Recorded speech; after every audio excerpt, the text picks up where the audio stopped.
that way. Hi, Charlie. Bill, Mom, ready? We're ready. Take one. Oh, hi, Vale. Hi, Mommy. It's great to have you here. Thank you for doing this. Are you ready? Yeah. Do you remember talking to God when you were my age?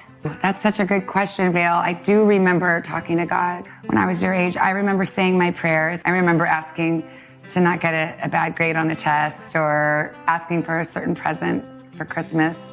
But I also remember talking to God about my fears and my worries.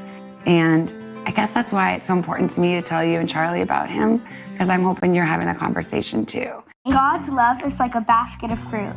Never empty, always full. Your first book about God's love is for grown-ups. Why was it important to you to write a kid's version? I thought the message was so lovely and simple enough for kids to understand that I thought it would be a way to have kids say goodnight feeling that reassurance, just like when we do our prayers at night and we remember that God loves us and that we're just where we're meant to be.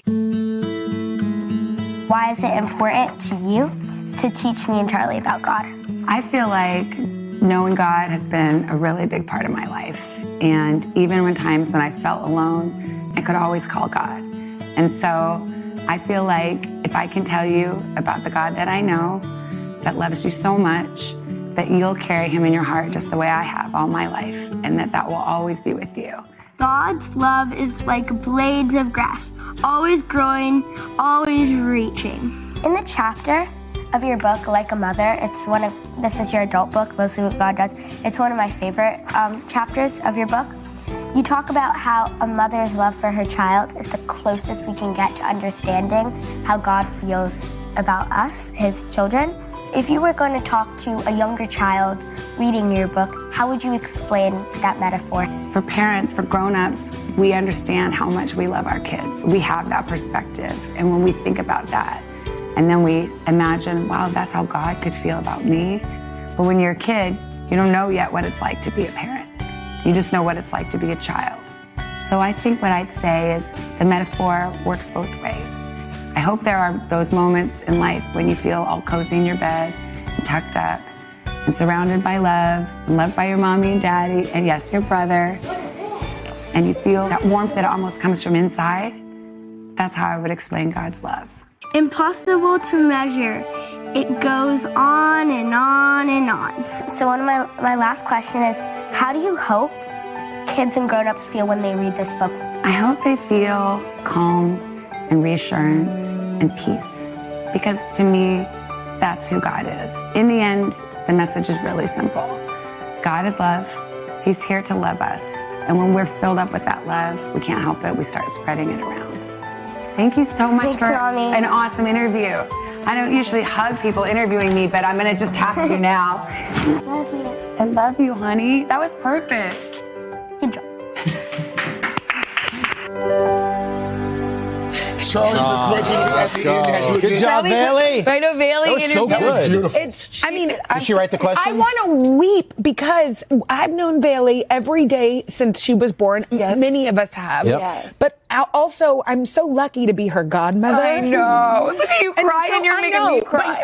I know. But I'm so proud of her because, you know, everything you've given to them, all of your faith that you passed down so gently, without preaching, without demanding, are in those little kids. And when the world feels dark, that is hope. Yeah. Anyway. You can see it. Sweet. They've taken to it, which is great. I always talk to my kids, and I just hope when we talk about God or religion that it's sinking in somehow. Yes. But you get the sense that Vale gets it. I always was hoping, it's like I hope the message is gentle and kind, because I think God is gentle and kind and doesn't push himself on anyone. So I'm kind of hoping it makes a little space for God. And I always say, well, then I tell them what I know and try to share it. And then I say, it's up to him to do the rest. And I think that's what we all hope. You know, our faith means a lot to us, and hope that it continues on. But It's a beautiful it's a good way to book. start. When was the last time Charlie gave his sister a compliment like that? I mean, just never. He's like, he knew the cameras were rolling. But he was good. He Good job. produced, and Vale asked the questions, and I was really proud, and it was super sweet. She did a great job. I Yeah. was thumbing And by through. the way, even that pride